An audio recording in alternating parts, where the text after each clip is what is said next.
Remember that one time we didn't react to like Tom McDonald or like any of those other artists? No, we just don't do that. Me either. And in similar fashion, we're going to continue that trend, and we're definitely not going to react to this song by the Marine rapper and Will Champlin called Dear Kyle about the Kyle Rittenhouse case.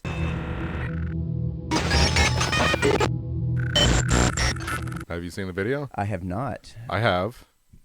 Oh, so I get to react. Yeah. Okay. So you done cheated. You done cheated, and that's okay. Yeah. Just don't give away any spoilers for me. No. I still don't know how the Kyle Rittenhouse case turned out. He's such a fucking liar. Anyway, so you're watching the Unframe of Mind show, where we have uncomfortable conversations without a condom. We might be a little rusty, man, because we ain't been in the studio for a minute. I'm your host, Daniel Wagner. Anthony Trewick. And this is Dear Kyle. On November 19th, 2021, Kyle Rittenhouse was acquitted of all charges. God dang it. Now I know the end. Now I know the ending. Why would they put the ending at the very beginning of the video? That's bullshit. Anyway, he was acquitted of all charges connected to the Kenosha shooting that left Joseph Rosenbaum and Anthony Huber dead and Craig Rothberts, I never did know how to pronounce that, injured. And the next slide. So we got a pedophile, we got all three felons. The court decision caused a split in the United States, having many people wonder, would the verdict be the same if Kyle Rittenhouse was black? This is that scenario. Ooh, I see what they're doing. Okay, because that was a biggest thing. Is like, they didn't deny his innocence. I did notice that online. They didn't deny his innocence. Mm-hmm. They didn't deny his verdict. Mm-hmm. What they did was say, oh well, yeah, that we had the right outcome here, but if he was black, that wouldn't have been the case. So they still tried to make it an issue where it wasn't an issue. Yep. Anyway, let's continue, shall we? Mm-hmm. You swear to tell the truth, the whole truth, nothing but the truth, so help you God? I do. KillWill. All right, please be seated. Marine rapper. Hey. Dear Kyle, you were pawn in the narrative. They needed you. Heard all the comparisons, like you're Dylan Roof. But the hate is deep, growing every day. But they know the sheep believe everything they say. They painted you. Yeah, no shit. Yeah. No shit. the sheep is what's key to this whole entire puzzle here. You got people sitting there they're already in a hate mode. They're just getting divided worse and worse every day. So they're ready to just take whatever, whether the media lies to you or not, straight up. They're just like, here, this is what we're supposed to be mad about today. So we're going to be mad about it. And then we're going to go online and try to justify that in some weird cognitive dissonance way. And what's interesting, though, is you often, hear them say that he's a white supremacist. And for those of you that are listening, kind of where that falls from was a campaign ad ran by the Joe Biden campaign back during the election cycle. And during that, it talks about how they were wanting to fight white supremacy, all this and all that. And it just so happened there was a still image of Kyle Rittenhouse carrying his AR-15. And now that's kind of propelled us into this whole situation where, there might be a defamation lawsuit against Joe Biden for using a photo of Kyle Rittenhouse and basically lumping him in to all the people that they would consider to be white supremacists. Now, here's the kicker. The three people that he shot are all white. Yes. And the argument is that, they attended a Black Lives Matter rally. Well, not necessarily, because if you look at the motives behind those three individuals, they were clearly not in support of Black Lives Matter. Okay, you got one that's a pedophile. He had been released from the hospital earlier that day, hadn't been on his meds, just crazy dude. And another one was a skateboarder then you got the flying kick man. I was trying to kick him in the face. And then you got another guy that claims that he was also a medic, but then had a firearm on him, that he was a convicted felon, so he shouldn't even had the firearm on him to begin with. And it's just everything. The amount of people who didn't even know that Kyle didn't shoot black people until the case. It's just astonishing. But it's also the fact that the leaders of BLM are wanting to say that they were there protesting on behalf of Black Lives Matter. No, they actually were not. So, it's just, yeah. Shall we get back to not reacting to this video? Okay. Comparisons, like you Dylan Roof. but the hate is deep, growing every day. But they know the sheep will believe everything they say. They painted you a white supremacist, made a pedophile a hero. Feds hiding evidence, pride and prejudice. It was murder she wrote. They don't want justice, they just wanna string you up, white boy, cause you wanna fight, boy, defending your life, boy. I saw the video of Rosenbaum saying he wanna cut your heart out, but they left that part out. Gage pulling the pistol, played around and found out. Hubble with the skateboard, watch that calmly hit the ground. Hey, I hope you sue the media and president for smearing your name. Get Dershowitz for a defamation case. Yes, like you were just saying, he's the defamation lawsuits. Which I'm sitting there thinking, man, if I'm Kyle and I'm going through all this crap, I'm just now an 18-year-old kid. I kind of want to get back to my life, I just want to get back to normal. And his life is never going to be normal. It's like after because of the way this whole narrative is played out and the way they've completely demonized the kid. Like he really is left with not a lot of choice to support himself, except going in the direction of, say, speaking gigs for the right or defamation lawsuits or something today. I mean, he's kind of being forced and funneled into some kind of career that he may not have previously wanted, Right. Yeah, I thought it was interesting. Although I do kind of want to talk about something because I got onto YouTube and I happen to subscribe to Night Talk, which is Stevie Knight's, he's got his own reaction channel and he's just started up his own, I guess it's kind of just, Night Talk, and he talks political stuff. And part of his Night Talk was... Sorry, you couldn't make that a morning show, could you? No, here...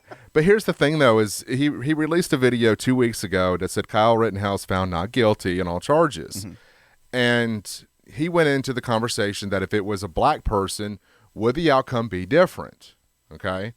And I disagreed with what he had to say, and this is the comment that I wrote, and he actually replied back. I said, sorry, my guy, regardless of race, the evidence was overwhelmingly in favor of self-defense. So, no, I disagree that if it was a black man, the outcome would have been different. And, of course, he said, I definitely disagree. Facts haven't mattered. Plenty of cases were racial biased. Well, it's funny because that post kind of aged well. We saw what happened with the gentleman that defended him and his, girlfriend down in Florida. And his case was going on at the same time as Kyle Rittenhouse. And the verdict came in and he was found not guilty. He was black. And he was trying to, defend himself. Yeah. So... going back to that narrative of if he was black, I'm trying to understand why black people tend to go this way. I mean, are we only highlighting certain cases that go against the narrative, or they want you to believe that it's always this way for black people? Because clearly it's not. Right. And if you actually do your homework and you pull up the cases of just clear self-defense, there have been plenty of people that have gotten off on self-defense, black or white. It doesn't matter. Absolutely. It's just what the media wants you to see and what they want to paint, they want you to hear. Exactly. It's like it's so distorted, and it's like you have to see this at some point, right?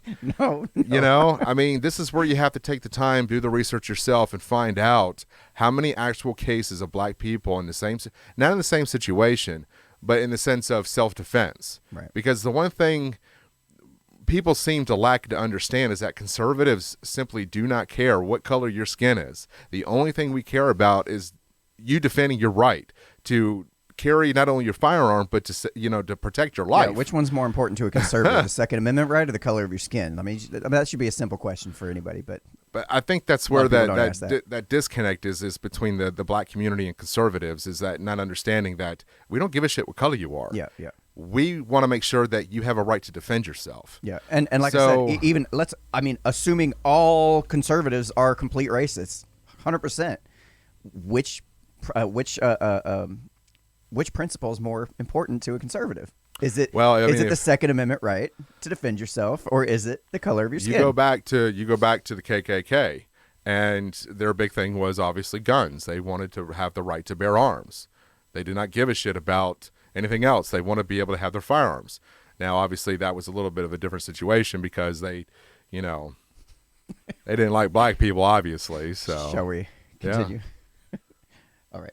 For smearing your name, get Dershowitz for a defamation case. You did what you had to do, and I would've done it too. If the pixels don't fit, you must have quit. Hey, you're like an execution. The words they have the truth. Damn. If you was on the ground and it coming at you, what would you do? I'd rather be just about 12 than carried by 6. Love that. I'd be stone cold hated, then give them the wish. Yeah, I gotta stand my ground for my God-given right to live. I'd rather be just about 12 than carried by 6. U.S., you pushing the narrative. Think the people fool. This all is embarrassing. Wanna hide the truth. See, the love is fake. And the hate is real. You feed our fears, they believe everything they hear. Let's go! Twisting the case and you been speculating if Kyle was black, then it wouldn't have happened. He would have been locked up or dead in a casket. Well, that isn't correct, cause here's some black men. What about Jonathan Winter got threatened his life and then followed him inside the Walmart to baby, then shot at him, killed him in self-defense. Yeah, I remember that, yeah. What about Coffee? He fought against SWAT when they shot his apartment and killed his girlfriend. Yeah, and that's they what I was shot back talking they about. dropped all the charges. So where are you, Bill? And when we want progress, then it is imperative. We don't cry wolf when it isn't comparative to the racism of our parents. They wasn't allowed to go out as marriage. Free from a fountain, no mixing with fair skin. If you were darkest, can spray with the hose and then smack with a spigot. This modern day whipping was told to go home with the bruises resentment. They want everybody so stupid and lost. This is a chop for the moms in the pots. Cut off the news because racism taught. All right. So I something that was throwing me off on the editing of this was every time, like during that particular part, the Marine rapper's part, it kept going to Kyle, just bobbing his head, and it just felt kind of weird. Like it didn't feel like it matched with what I was hearing, so it was taking me out of the actual. This is just from a purely editing standpoint. It just kind of took me out of what he Kyle, was you mean saying. talking about Will? Will, I'm sorry. Yeah. Sorry. It kept focusing on Will. And it took me out of the moment, because it was all I could think about, all I could notice. I don't know if I would have probably made it a little more relevant to what they were saying as far as the storyline goes, which I like the way he went around with the gun and was, opened the door and kind of playing the part of these different stories a little bit. That helped feed the actual story of the song here. So. Well, and I like the fact too that they're highlighting some other cases that we had mentioned earlier that you're not hearing. The baby was one of them in Walmart, and if you remember that situation, he got off on all charges. Right. Then again, of course, the guy down in Florida that defended his girlfriend in their own home. His case was going on the same time as Kyle Rittenhouse. Yeah. So all these things that go on, I'm glad that they're bringing them. because it kind of backs that argument. Yeah, I like the use of the background vocals. That what about because you see that online all the time. Like that's just standard operating procedure in a Twitter battle now. Is like, well, what about this scenario where your ideas are completely proven false? Right. And then I've noticed on the left specifically they'll be like, well, whataboutism is not an argument.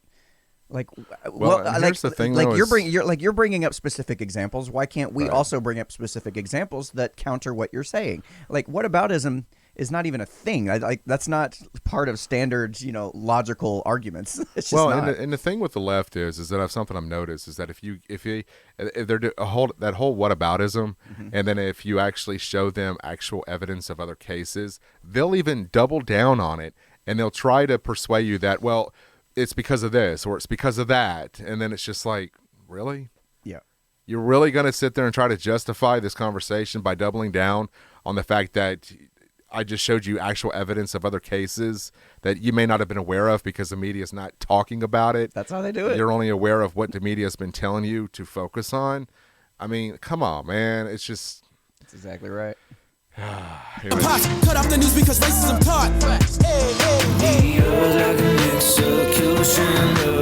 They have the truth. If you was on the ground and it coming at you. On that verse right there, he was talking about what would you do. Now, the one thing I want people to understand is that most of the people that are commenting on the Kyle Rittenhouse case on social media have never been in the situation that Kyle Rittenhouse has been in. Right. They've never been faced with the decision, have to defend themselves. Never have been, never will be. Never will be. The odds of that ever happening. They have the benefit of 20/20 hindsight. They can look at the situation and go, well, I would have done this and this and this. So it's like, well, guess what? You got like 2 seconds to make a decision. what do you do? And I love the fact that people want to use the argument, well, he shouldn't have been in he shouldn't have been there in the first place.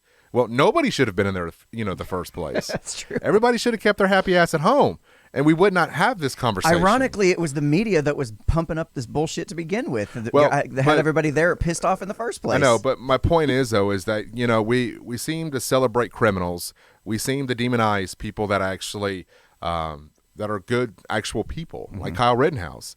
But going back to what I was saying is that, when you look at the situation, you are forced to make a split-second decision. We have talked to police before on the show, and we've talked about that split-second decision that you have to make. And then you have to hope you made the right choice. Right. And sometimes it's not. Sometimes you didn't make the right choice, but you still... In that moment... You still got to face that fact that in that very moment, yeah. Yeah, in that moment, it's either my life or their life. I want to survive. Yeah. And if I'm being attacked, I'm gonna do all the things that I can by all means necessary to protect my life. And I think I do. I find it to be comical that you hear a lot of people on the internet that want to voice their opinion and say, well, he shouldn't have done this, he shouldn't have done that. I'm like, well, what did you expect them to do? I mean, you've never been in that moment. You've never had to make that I've never had to make that split-second decision, and I hope to God I never have to. Yeah, right. But if I have to, I do have a firearm, and I will have to make that decision, and hopefully it's going to be the right one. It's going to be me, not them. Right. One way or another. I don't know. I just thought that was interesting, and I'd love to sit back as a observer during cases like this. I really didn't comment on the Kyle Rittenhouse case on social media until after the fact, and then of course I just blew up my social media with all the crazy stuff. Those were great. Yeah. Those memes were on point. Of course, I've got a sick sense of humor, so we might flash a few of those up right here. Oh, that'd be great. At you, what would you do? I'd rather be judged by 12 than carried by 6. I'd rather be stone cold hated than give them the wish. Yeah, I gotta stand my ground for my God-given right to live. Can we comment on his voice on this? It is really good, and I love that bar right there. I'd rather be judged by 12 than carried by 6. Yeah, I just That want. is I want to just- say, I love that bar. he's got a really good voice. Like He does. you hear a lot of rappers that'll also try to sing, and like Eminem comes to mind. Right. When he tries to sing, it's Not the same. It's okay. It's not. Yeah. but you can tell he's not a singer, right? No. But Will, He's more of a lyricist. Will rapper, here, like so, you can tell he's got some actual good vocals, man. Like yeah. dude can sing. Take it away, Will. Ground for my God-given right to live. Rather be judged by 12 than carried by 6.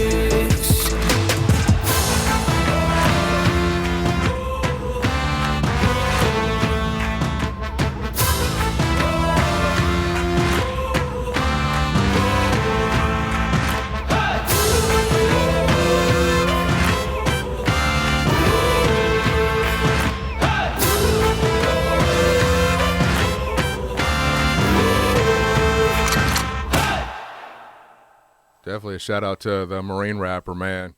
What'd you think overall on that? Overall, I think it was probably one of the better, if not the best, song that kind of depicted the whole situation with Kyle Rittenhouse and how all that kind of unfolded. Yeah, So, yeah. Well, I enjoyed the musicality of it as well. That the hook, I'd rather be judged by 12 than carried by 6. That's good, dude. I mean, that's an old idea, but the application of it here was very, very well done. Yeah. And as far as the video editing, could have been better. I mean, obviously, I think there's a lot of work that could be done there for sure. Well, these are independent artists that are having to do it on their own dime, I so- wanted to make sure to point that out. I mean, these guys are just they're relatively new as far as I know. They're new to me anyway. New to me as well. Within the last probably. How did you months. get introduced to them, by the way? Okay, so we had KillWill at the latest Let's Go Brandon Freedom rally that we put on. Right. He came there and performed. He was there all day. Like, did an excellent job. Like he was a trooper, man. I wish I could have been there, man. That would have been a lot of fun. Yeah, I think you would have enjoyed it. So yeah, I look forward to doing some more. So you can always help with the next one for sure. But yeah, as far as the song goes, man, I want to see some more by them, and I want to see some more collaborations and whatnot between these guys. I think that'd be pretty cool. Oh yeah. So, yeah, until next time, you've been watching the Unframe of Mind show. I'm Daniel Wagner. Anthony Trawick. And we out.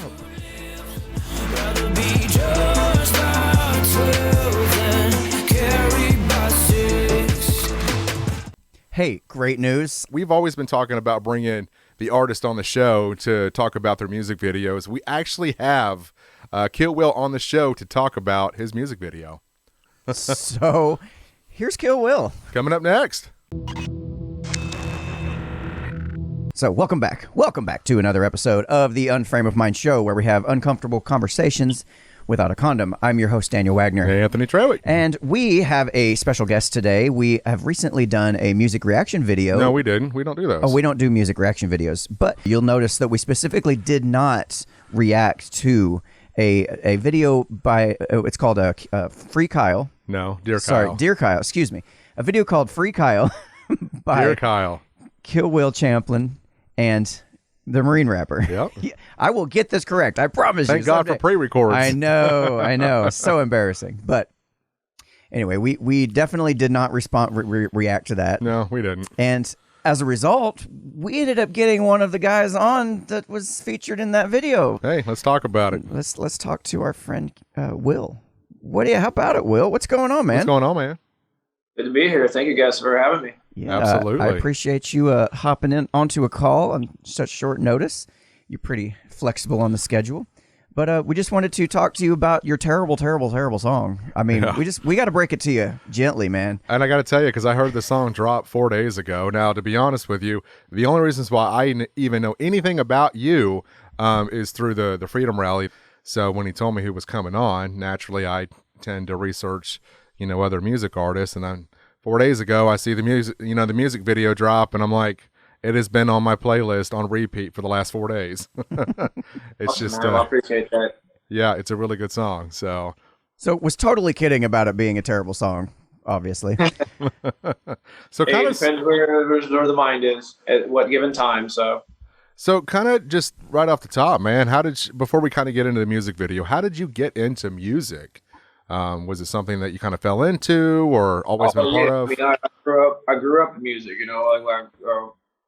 musical family. My dad was obviously, I'm sure you might have been told or no, he's been worked with a lot of people. He was a member of Chicago for a long period of time, and he worked with like Lionel Richie, Earth, Wind & Fire, Patti LaBelle. The list goes on. Michael McDonald, all those people in the back in those days, and I've always grown up with. I was like, I'm practically born with a guitar in my hand, So, Right. A really tiny guitar. really tiny one. Yep. You had monstrously long fingers. Yeah. God gave a little harp, and then I put like a neck on it and electrified it. He's like, no. What are you doing? I'm like, just go with it. Just go with it. All right. He plays an electric harp with a guitar neck on it. I need to see that contraption now. I'm just kidding. Yeah. Yeah. Well, obviously that would be really weird, especially if you're like just fresh born out the womb saying just go with it. Like he was. I didn't really say that. No. He was a lyricist from the day he was born. At that age. No, but I was. I grew up in music. Just learned. I just got dope on the keys too, and just like, and I got into producing too, and I went through stages of my creative process and like how I make songs. I switched platforms a lot here and there until I really found my one. Was I work on Ableton a lot. Did a lot of dance music for a long period of time, like deep house type of music, like rave festival, like bass trap type of stuff. A lot of that stuff, both writing and producing, and then I kind of settled into more like trip hop, Chet Faker type of sound a little bit more. But then, this year I kind of started like, all right, I need to like write some relevant stuff. So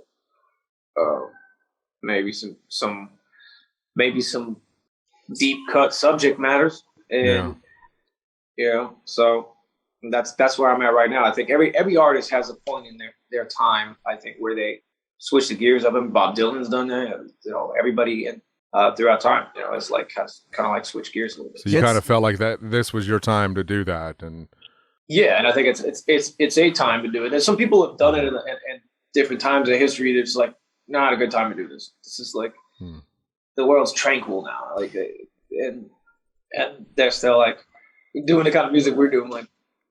Yeah, it does make sense that artists would have to create not only stuff for today, but stuff for, timeless stuff that's for 50 years in the future, 100 years in the future, right. or you got to kind of mix it up because, if you're just creating only for way down the distant, way down in the future or way far in the future, you're kind of forgetting about the here and now, and you're not really addressing what's currently going on. And I think there's a lot to be said about kind of building an audience by using those current events and things like that. And I think that is that fair to say that's kind of the reason you decided to do this Dear Kyle song as well? Yeah, it's not only speaks to the current time at the moment or, current situation, but it also it kind of speaks to the future a little bit. It kind of speaks to. Yeah, were you surprised by the verdict? Half of me is, just because I know there was a lot of manipulation. Misconduct, prosecutorial misconduct, and jury tampering. Yeah, for sure. Oh yeah. It's not like the dude said. It's not just in his situation. Like many other situations. I mean, like I said in the extended version, I mentioned this guy Rodney Reed, who's like got railroaded. Now he's trying to appeal. He's people have to look him up. So it's like there was a lot of misconduct there. So it's not very often that my song, when I listen to music, that I'm left having to do additional research afterwards. And it seems like here recently, if you're on one side of the political spectrum and say I'm on the left and I heard your song would require a lot of research. Yeah, a lot of facts. Because there's a lot of things that they're not hearing, like at all. There's a lot of things that even the right's not hearing. And I think by bringing up those names and bringing up those particular stories... No. Yeah, and it's great. I think it's good for the right side to hear it too, because sometimes they'll need to do a little research themselves as well, and clear up some gray area in some other cases, just so nobody gets comparative and starts saying like, well, this person got an injustice, so we need to apply that to this person's case. No, like what we have, everybody is entitled to innocent until proven guilty, no matter But I honestly think though with his case, it kind of brought to the attention of how people are treated through the process, the judicial process, and how the media can have such an impact on how maybe the jury can sway their vote, as far as how they want to find somebody either innocent or guilty. And I don't know, probably 5-10 years ago you may not have had this problem as much as you would today. And when you got folks like MSNBC that are actually following the jury bus, back to where they were going, it's like, I mean, you start to see the level of corruption the media is willing to go to get the story that they want. And because he's been found not guilty, my reaction to that, and I kind of want to get your reaction on that as well, but mine was just, I knew it was coming, but then that side of me kind of felt like the media was so strong on this that he might have been found, guilty. And then this whole process just would have been a snowball effect. But yeah, what was where were you at, and kind of what was your reaction when you heard the verdict being read? I mean, I read about a lot of this type of history stuff and trials. I mean, there's no different. There was jury members like on, after like the Medgar Evers murder, right, in the 60s, the civil rights leader. There was like, Klan members trying to like go harass them, the jury, right? And I'm seeing the same thing on the flip side today. And I'm like, man, this is ain't no progress here, man. And it was like, this has been going on.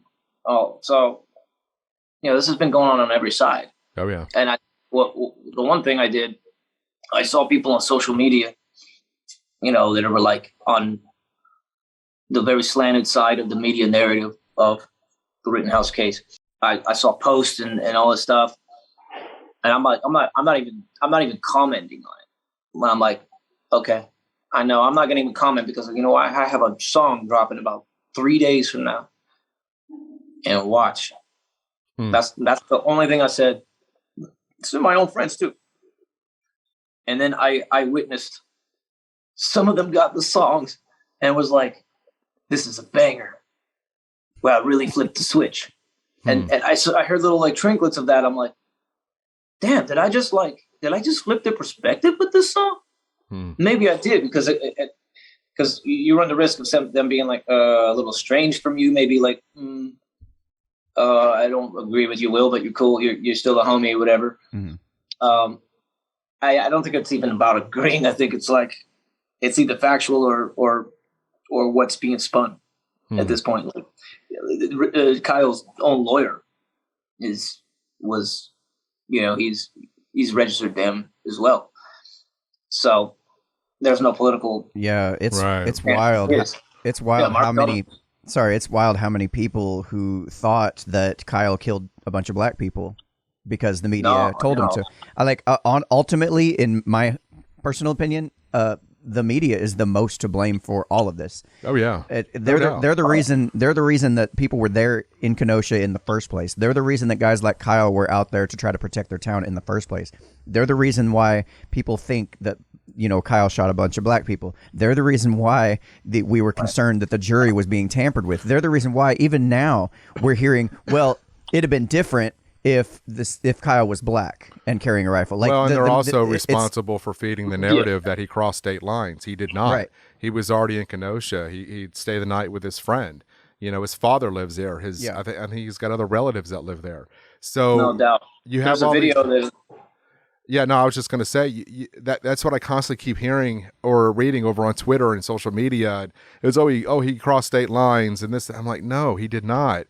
You're not hearing this. You're not understanding. Yeah, what you're saying is false. Well, on a very on a technicality, yes, he did cross state lines, but that's because it's still his local community. It's where he lives. Like, he lives 20 minutes outside Kenosha. Like you said, his dad lives there. No, they were specifically stating that he crossed state lines just purposely to be there. He did not. He has a reason to be there because of work and family and things like that. So it's not like he drove 100 miles away to and to be the fact that they kept saying, well, he crossed state lines, as if that was a crime in and of itself, which it's not. There's and there's a lot of people that, again, all roads point back to the media, right? No matter what angle you're at.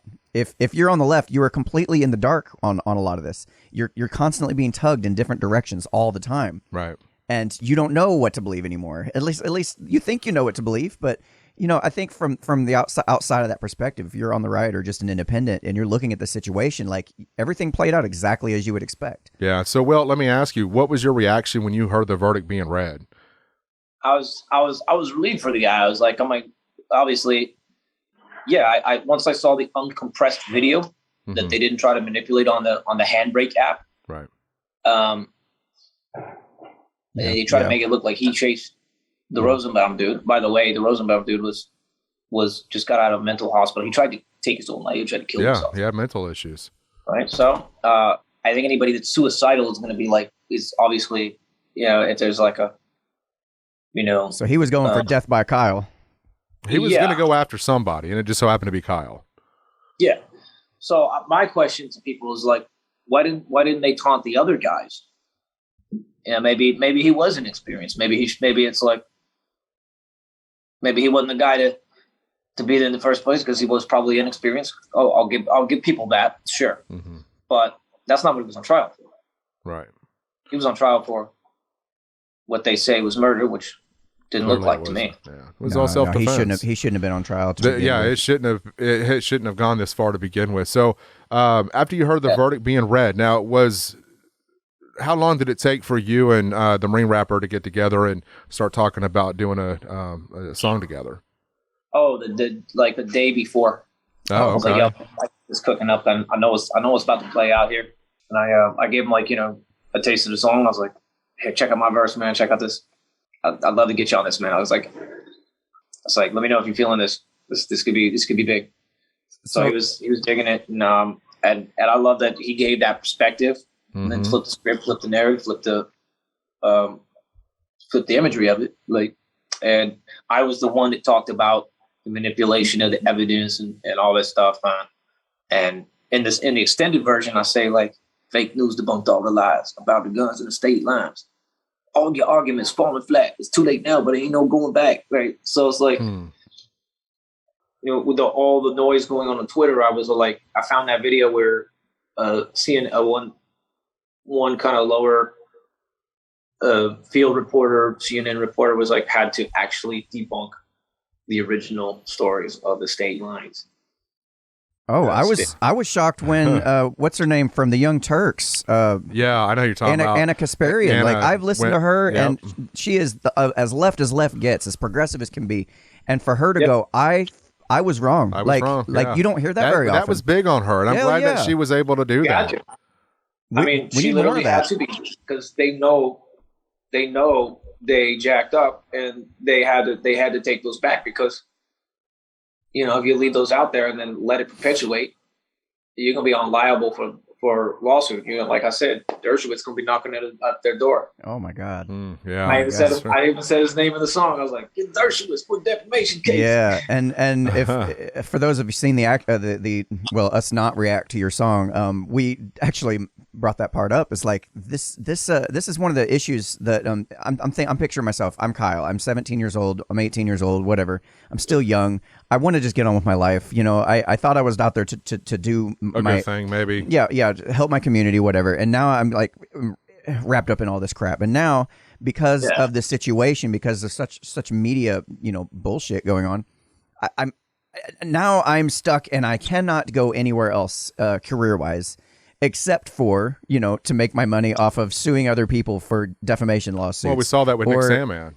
Yeah, I mean, because you've good luck getting a job somewhere. I'm Kyle Rittenhouse. Hi, I'm here for the job. Are you that Rittenhouse? Oh, we don't want that kind of media pressure on our Arizona State have already said they don't want him at their college because he applied to go to college there. He's being very extreme. He's being extremely limited. Yeah. In the amount of the career choices that he has now, which really sucks because he seems like a bright young kid. Oh yeah. He wasn't doing nothing wrong. He wants to become a nurse. I mean, he wants to be a lawyer now, actually. Oh, does he? Okay. Well, originally I had heard he wanted to become a nurse to help people, but throughout this whole process, the kid, that's all he's ever wanted to do was help people, even before this whole thing happened. So it's like, you obviously can tell this kid has got good intentions in life. He just found himself in a very unique situation where he had to choose between his life and others, and he defended himself.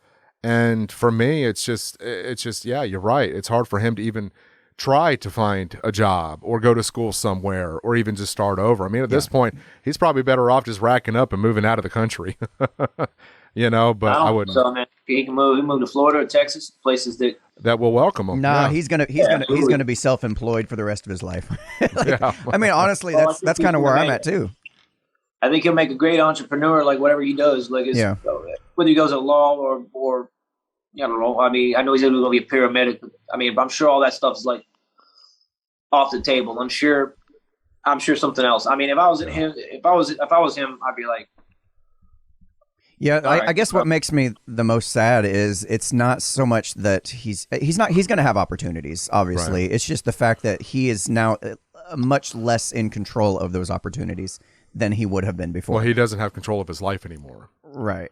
Because everybody else is going to dictate where he's going to work, where he's going to go, what he's going to do, simply because of this case. Yeah. And that's very unfortunate. So, but kind of shifting gears, going back to the song, how long did it take you guys to write, produce, and get the final product out there?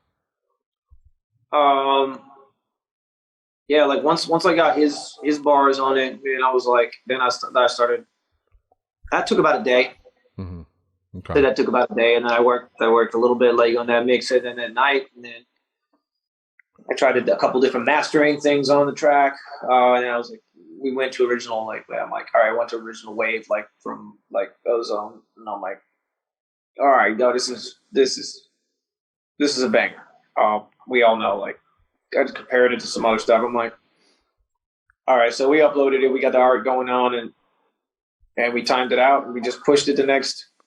Like 2 days later. It was very quick upload, but nice. You know what? As part of the reaction, I pointed out that the editing was not that great on Marine Rapper's part, where it kept shooting back to you all the time. But with what you just said, I want to adjust. I want to amend what I said a little bit, and that is that when you're putting this out that quickly, like that's some incredible work for putting it like. because I've done editing on major videos, like our Hunter Biden laptop video. Takes a lot of work to edit those things. It does. A lot of work, and for you guys to pull that off in just a few days, like I got new respect. Like, yeah, I see why there might have been shortcuts in the editing process and stuff that you probably wouldn't have done otherwise. You're looking if you at had it from an editor's standpoint, because that's what more you do time, is you yeah. edit, and clearly you're going to pick up on that. We also have the Outlaw acoustic mix video where I'm like in the living room with the guitar, and then like there's that background. So that one just dropped yesterday, didn't it? No, he's polishing that on up to today. But then sometime tonight, the extended version with a third verse on it. Okay. Is it's going to be dropping tonight. Man, I say keep doing you, man. Yeah. Like you're going big places. You got a good head on your shoulders. I think you got skill. Like one of the things I noticed big time was like, and you can ask Anthony here. I said, Will can sing. Yeah, this dude can sing.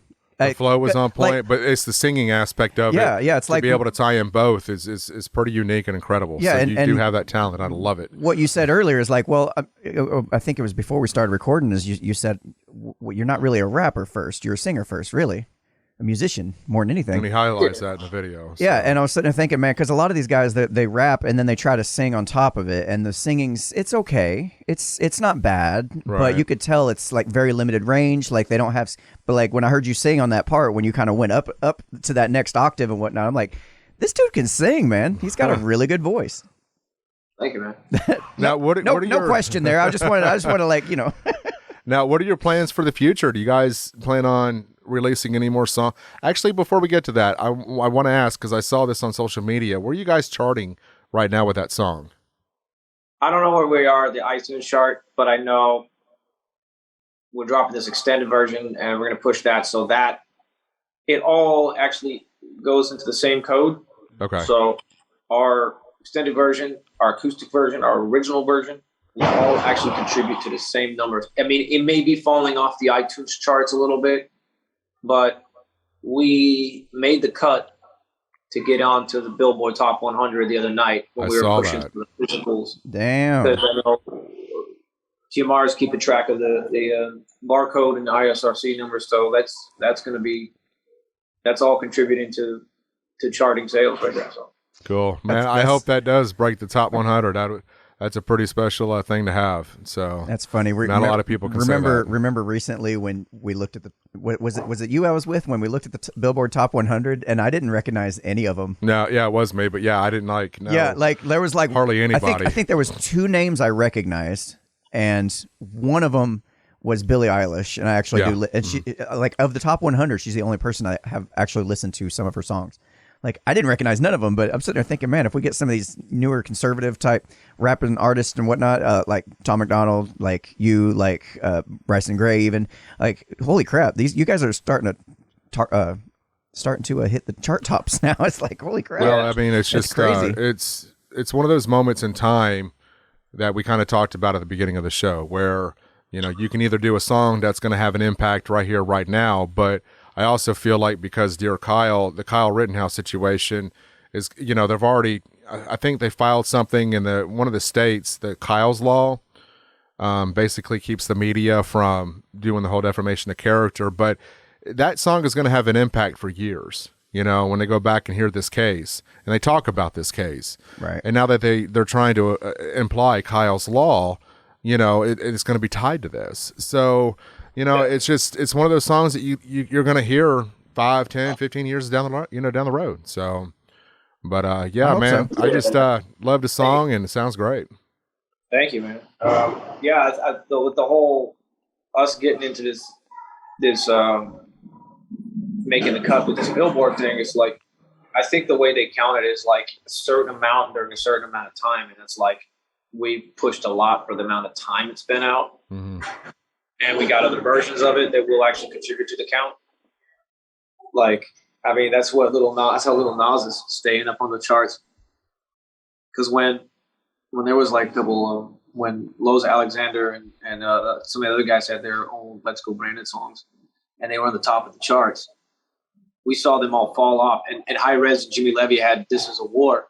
We saw that song on the top, and then boom, it just like moved down because like you had 8 versions of Lil Nas X's songs. Right. Yeah, I mean, I know that's the whole trick. They just know how to manipulate it and have the money to do so. They've got the resources to do that. So yeah, we know how to do that too now. Oh well. Well, it does make me wonder because we're seeing a lot of songs that are in y'all style, similar messaging, all hitting the chart tops right now. And where are the like pro Biden? Where's the left wing versions of these songs? Like, where are they? I'm not seeing any of them getting this level of popularity. And for a president that's supposed to be the most popular, I know, of the all most time, popular of all his. That's what I'm saying. You like, would how think can you would have that music coming out in support of Biden, but you're just not seeing it. Yeah, right. you would think for sure, like everybody be like, yes, Biden is doing this awesome stuff. Here's my awesome rap about that. You know, like some, and then you would have the groundswell of support for those songs to help it rise to the top of the charts. But you're not. You're not saying it. You Like, won't say it. Yeah, I mean, this is only beginning, man. I'm coming to Nashville next week. I'm shooting a video. Oh, nice. But yeah, I mean, this one is a little bit more like vintage, like Arcs, Black Keys kind of track production. Called New American Gangsters. We're doing it next week.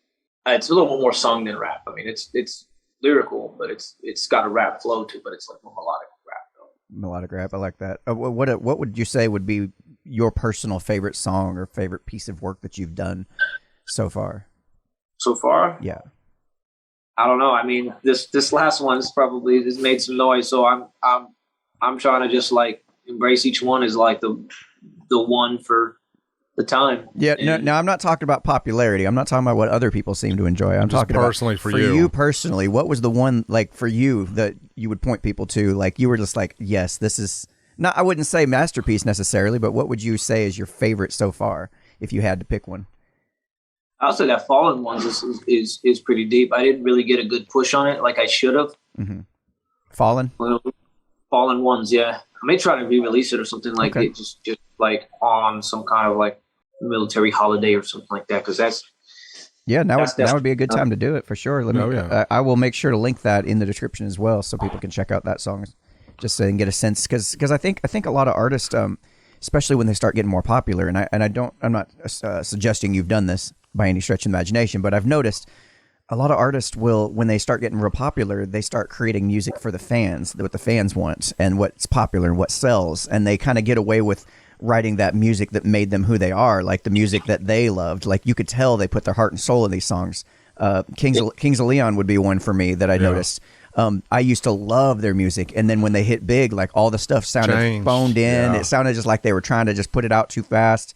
Formulaic. Disturbed did the same thing. Aaron Lewis of Stain did the same thing until he started breaking away doing his own country thing. Like just so many artists have done this, and I always wonder like what is it that keeps people, and I wonder if it has something to do with them being on a label that makes it so they can't necessarily keep producing those personal tracks. I feel like sometimes with labels, they're people do get a bum rush to just like put stuff out and just like, okay, we got to get all this stuff off the shelves quick. Right. But I really love what like Burden was doing. Burden, Pure Blood. Yeah, we just did a music reaction for his F Biden song a little while ago. Yeah. Oh, that's number 2. We didn't do number 2. We just did number 1. Yeah. It was all right. It was a little too hard and heavy for me personally, but I mean, a lot of people seem to really enjoy it. Yeah. Yeah, dude, that guy gives no F's, man, for real. I don't know why I'm editing myself. You can cuss on the show. Sorry. Right. And then Meezus and him had a song called Dictator. You. Yeah. Yeah. We didn't react to that one either. Mises Dictator? Yeah, we didn't react to that. We don't react to songs, dude. I'm sorry. Oh yeah, it's all good. It's actually against our religion to react to music videos. Yeah. Yeah. But no, we did. We very much enjoyed that song. That was probably one of the. I don't know. That one was pretty fun to put out, or the one that we did, Dictator, by Mises. Yeah. We had a lot of fun doing that one. I think I've kind of been keeping an eye on a lot of like these artists' processes, and I think like Bird, for example, he would just do single after single after single, and then maybe like at the end of the year, it'd be like, all right, this is the album, Pure Blood, right? So that's kind of like what we're doing too. Struggle Jennings has done the same thing. You know, it'll be a constant influx of songs, whether there's a music video or not. At least every month there'll be a drop, and then you know, after that, like at the end of the year when all those songs have accumulated plays, accumulated sales, then, you know, encapsulate it all into a body of work. Like, yo, this is the album. Now we got a physical sales, NFTs, and all that stuff. So it's like, oh shit, you said the magic word. You said NFTs. You said the magic word. Now we're getting into crypto. Oh shit, bro. Like what? You got to. I mean, you really have to these days because it's your baby, and it's like it's what's. And when you put it in the album, all the codes, there's a ways to keep all the codes the same, and then like so that they, you know, continue accumulating the traction it's already got. You're not starting from zero. Right. Absolutely. So what are your thoughts on NFTs? You just kind of spit it out there like it wasn't this like it almost seems like a common vocabulary term for you. I kind of felt like Tom McDonald and Eminem kind of put that on the map for a lot of artists, if you think about it. That whole NFT that went public for the song Dear Slim, you know, the background, the instrumental for that, and of course the sneakers that came with it. So he ended up paying, what was it, $100,000? Yeah, for that NFT, and then next thing you know it, you're starting to hear all these other artists coming out with them. So yeah, it's interesting. What are your thoughts on the NFTs? I don't know. I know he bought didn't he bought Eminem's like full entire catalog or some of it? I think it was just for that song. Just that one. Yeah, just that one beat. Song. Just the one beat. Yeah. Oh, Dear Slim. Mm-hmm. Yeah. Oh, okay. Yeah, I mean, it's definitely something I want to put what I'm doing into it as well. Yeah, that'll be awesome. Like, especially like a lot of the artists that get in early on this and start, you know, really starting to normalize it in their business workflow, so to speak. I think it's going to make a huge difference because what it does is, for those who don't know, is like you can actually make it where you are funded by your fans. Like they actually, I've heard it mentioned something like, you know, you could sell an NFT of one of your songs to a fan, and that entitles them to X amount % of the revenue that comes from that song or whatever, or some kind of like almost like purchasing share in a company, but it's in an individual instead. You can even have special things like if you can prove you have this NFT, like it gets you you know, once a year we can meet up and do lunch, you know, I don't know, just you can do whatever you want with this stuff. Yeah. But the point is it keeps your fans kind of snowballing into your entire business plan, and it makes it where you're not beholden to. Well, they feel more connected to you. Mm-hmm. Yeah, they're actually invested in you. Yeah. Because if you succeed, they succeed. There's a lot of things. There's a lot of aspirations I have to like just really take my not just artistry but my whole, you know, artistry business to the next level. Just to, like start. There's so much like merch we can slang with like pixels don't fit, you must have quit.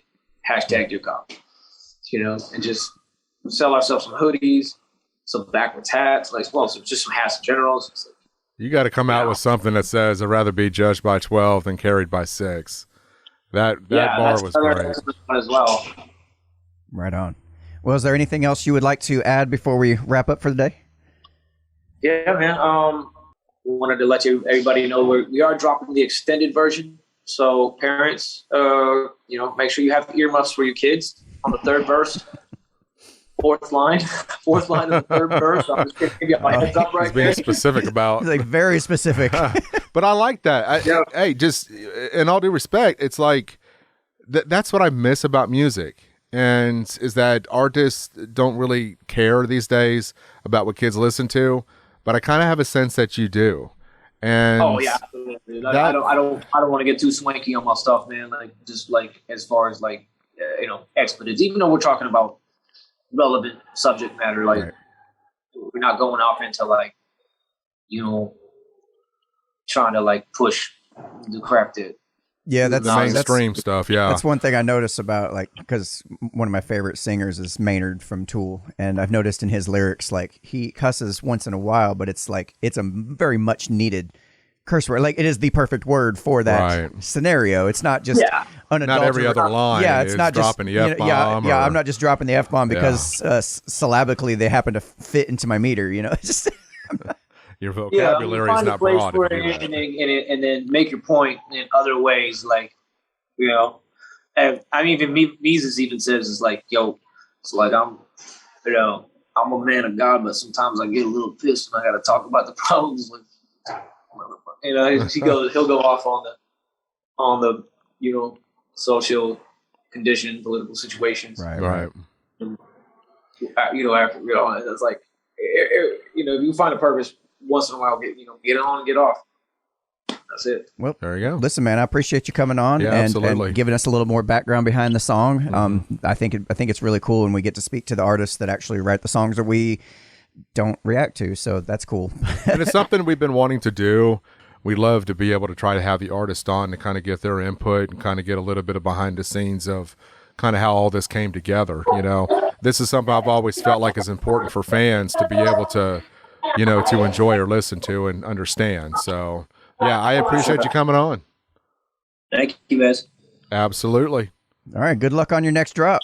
Yeah, keep us updated. All right, man. So y'all been watching the Unframe of Mind show, where we have uncomfortable conversations without a condom. I'm your host, Daniel Wagner. Anthony Trewick. And this has been Will Champlin. Or KillWill. KillWill. Yeah. Stay naked? No. No. Bye.